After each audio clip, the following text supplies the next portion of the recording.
আমরা আজকে easy chemistry বইয়ের আমাদের জীবনের রসায়ন 12 অধ্যায় নিয়ে আলোচনা করব। নমুনা প্রশ্ন। তো চলেন শুরু করা যাক। প্রথম প্রশ্নটা কি আছে সৃজনশীল একে, দশম শ্রেণীর ছাত্র শাওন টিউবওয়েলের পানিতে সাবান দিয়ে কাপড় ধুয়ে দেখলো সেটি তেমন পরিষ্কার হয়নি এবং ফেনাও ভালো হয়নি। তার বন্ধু রিয়াদকে কথাটি জানালে রিয়াদ ডিটারজেন্ট ব্যবহার করার পরামর্শ দিল। এটা হচ্ছে উদ্দীপক। Okay fine. প্রথম প্রশ্নটা কি আছে, সাবান কি? সাবান কি? উচ্চতর ফ্যাটি অ্যাসিডে সোডিয়াম লবণ বা পটাশিয়াম লবণকে সাবান বলে। দ্বিতীয় প্রশ্নটা কি, গ্লাস ক্লিনার ও টয়লেট ক্লিনারের পার্থক্য লিখো। গ্লাস ক্লিনার ও টয়লেট ক্লিনারের কি পার্থক্য লিখো। গ্লাস ক্লিনার ও টয়লেট ক্লিনারের পার্থক্যটা কি একটু খেয়াল করো। গ্লাস ক্লিনার ও টয়লেট ক্লিনারের পার্থক্য একটু খেয়াল করো। ব্যবহার, গ্লাস ক্লিনারের কাঁচ ও আয়না গ্লাসের পৃষ্ঠ পরিষ্কার করতে আর হচ্ছে টয়লেট ক্লিনারের কাজটা কি, টয়লেট কমোড বা সিরামিক পৃষ্ঠ পরিষ্কার করতে কাজে লাগে।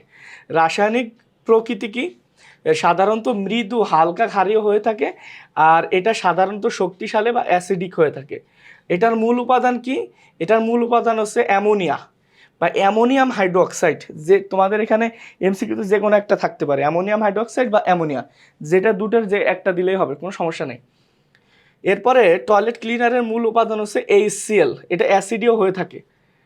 আচ্ছা, পরবর্তীতে পরিষ্কারের ধরন কি, হালকা পরিষ্কারক, মানে খুব হালকাভাবে পরিষ্কার করতে পারে, কিন্তু এটা শক্তিশালী পরিষ্কারক, এটা শক্তিশালী পরিষ্কারক। নিরাপত্তা কোনটা, এটা তুলনামূলক কম নিরাপদ, তুলনামূলকভাবে নিরাপদ, আর এটা হচ্ছে সাবধানতা অবলম্বন করা অতি জরুরি। অর্থাৎ এটা হাতে ক্ষত সৃষ্টি হতে পারে, ঠিক আছে। এটা যেহেতু তীব্র বেশি, তাই এটা পরিষ্কারে সাবধানতা অবলম্বন করতে হবে। তৃতীয় প্রশ্নটা কি, তৃতীয় প্রশ্নটা আমরা একটু দেখি। শাওন প্রথমে যে পদার্থ দিয়ে কাপড় পরিষ্কার করার চেষ্টা করেছিল তার পরিষ্কারের কৌশল বর্ণনা করো। এই শাওন যেটা প্রথমে করছিল, প্রথমে যে উদ্দীপকের একটু আগে যেটা পড়লাম, উদ্দীপকে শাওন প্রথমে যে পদার্থ দিয়ে কাপড় পরিষ্কার করার চেষ্টা করছিল তা হলো সাবান। নিম্নে সাবানের পরিষ্কারক কৌশল বর্ণনা করা হলো। এটা হচ্ছে সাবানের সংকেত C17, H35, COO। এই সাবানের ও অপোলার হাইড্রোফোবিক পানি বিকর্ষী, আর পোলার হাইড্রোফোবিক হচ্ছে পানি আকর্ষী। সাবানের দুটো প্রান্ত থাকে, একটা হচ্ছে হাইড্রোফিলিক অংশ আর একটা হচ্ছে হাইড্রোফোবিক অংশ। হাইড্রোফিলিকটা হচ্ছে পানি আকর্ষণ করে, পানি আকর্ষী, আর হাইড্রোফোবিকটা হচ্ছে পানি বিকর্ষী পদার্থ, ঠিক আছে। এই যে এখানে লেখা আছে, এই যে হাইড্রোফিলিক একটা, আরটা হচ্ছে হাইড্রোফোবিক অংশ, ঠিক আছে। এই পানিকে ভাঙলে O2- আর অক্সিজেন হাইড্রোজেন দুইটা প্লাস আসে। এই যে সেই দুটো জিনিস দেখানো হয়েছে, এটা একটু আমি হালকা করে দেখাই। পানিকে এইভাবে ভাঙলে কি উৎপন্ন হয়, H2O, H plus 2H plus plus O2-। এইটা হচ্ছে পানিকে ভাঙলে আসে। এই যে O2-, এখানে ডেল্টা দ্বারা বোঝানো হচ্ছে আয়নটা আর কি, O2- আর ডেল্টা প্লাস, এই যে দুটো। এর পরবর্তীতে এই যে লেজ বা অপোলার যৌগ, অপোলার একটা জিনিস যেটা আছে, মাথাটা হচ্ছে এভাবে দেখানো হয়েছে। ময়লা, তেল বা গ্রিস সবগুলাই কি অপোলারকে আকর্ষণ করে, এই পরবর্তীটা একটু দেখা যাক। এই যে এখানে একটা চিত্র আকারে সুন্দরভাবে দেখানো হয়েছে আমাদের ইজি কেমিস্ট্রি বইতে, এই যে সেটা।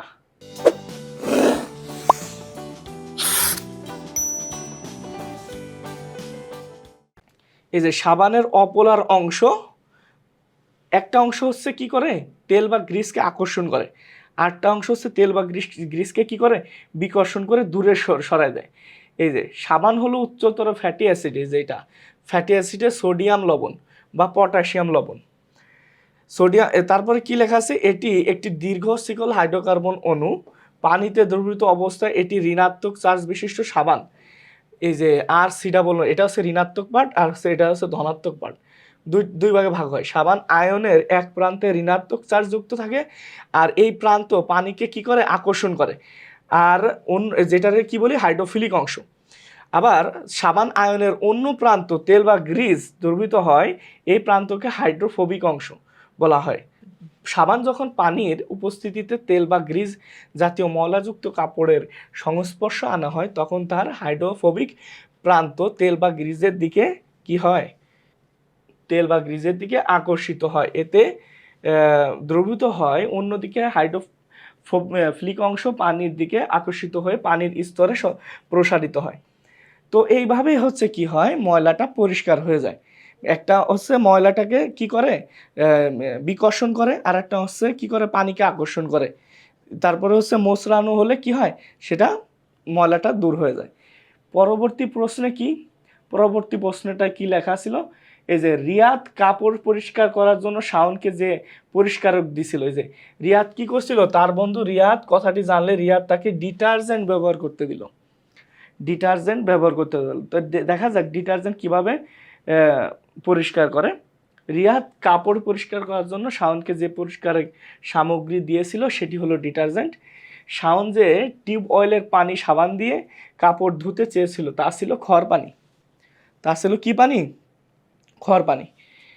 এর কারণ নিম্নে ব্যাখ্যা করা হলো। দেখো, শাওন যে টিউবওয়েলের পানিতে সাবান দিয়ে কাপড় ধুতে চেয়েছিল তা ছিল খড় পানি। খড় পানিতে calcium, magnesium chloride, sulphate, carbonate, bicarbonate ইত্যাদি লবণ বা আয়রন, ম্যাঙ্গানিজ প্রভৃতি ধাতু দ্রবীভূত থাকে। অপরদিকে সাবান হলো আয়রন, ম্যাঙ্গানিজ প্রভৃতি ধাতু দ্রবীভূত থাকে। যেমন সোডিয়াম স্টেরয়েড, এই যে এটা হচ্ছে একটা ডিটারজেন্টের সংকেত, বা পটাশিয়াম স্টেরয়েড। এই খড় পানিতে বিদ্যমান ধাতব লবণ সাবানের সাথে বিক্রিয়া করে অধক্ষেপ তৈরি করে।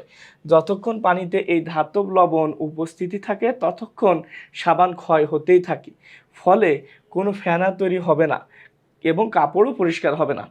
তো খড় পানিতে কি হবে না, কাপড় পরিষ্কার হবে না। এটা রিজনটা হচ্ছে একটু আগে যেটা বললাম এটা। তারপরে লরাইল হাইড্রোজেন সালফেট, এই যে এটা হচ্ছে ডিটারজেন্টের সংকেত, ঠিক আছে। লরাইল হাইড্রোজেন সালফেট এর সাথে সোডিয়াম হাইড্রোক্সাইড বিক্রিয়া করে সোডিয়াম লরাইল সালফেট, এই যে এটা উৎপন্ন করে ডিটারজেন্ট ও পানি উৎপন্ন করে। এই ডিটারজেন্ট খড় পানিতে যৌগসমূহের ধাতব লবণ ও ধাতুসমূহ যে যৌগসমূহ আছে সাথে কোনো বিক্রিয়া করে না। তাহলে কার সাথে বিক্রিয়া করে, ফলে নতুন কোনো যৌগের অধক্ষেপ সৃষ্টি হয় না, অর্থাৎ ডিটারজেন্ট খড় পানিতে সাথে দ্রুত মিশতে পারে এবং ফেনা সৃষ্টি করতে পারে। তার মানে খড় পানিতে ডিটারজেন্ট কাজ করবে। ফেনা, সাপোজ একটা পানিতে তোমার যদি ফেনাই উৎপন্ন না হয় তাহলে সেটা ময়লা পরিষ্কার হবে না, কিন্তু ডিটারজেন্ট যেহেতু ফেনা উৎপন্ন করতেছে তাই ময়লাটা পরিষ্কার হবে। তাই ডিটারজেন্ট সাবানের চেয়ে বেশি কার্যকরী। উপযুক্ত আলোচনায় যে লাস্টে দিয়ে দিছে কি, ডিটারজেন্ট পরিষ্কার করার জন্য বেশি কার্যকরী, কিন্তু অতিরিক্ত এটা ব্যবহার করলে কি হবে, পরিবেশের জন্য কি হবে, ক্ষতি হবে। তো দ্বাদশ অধ্যায়ের নমুনা প্রশ্ন এই পর্যন্তই। পরবর্তী পর্ব দেখার আমন্ত্রণ রইল। আল্লাহ হাফেজ।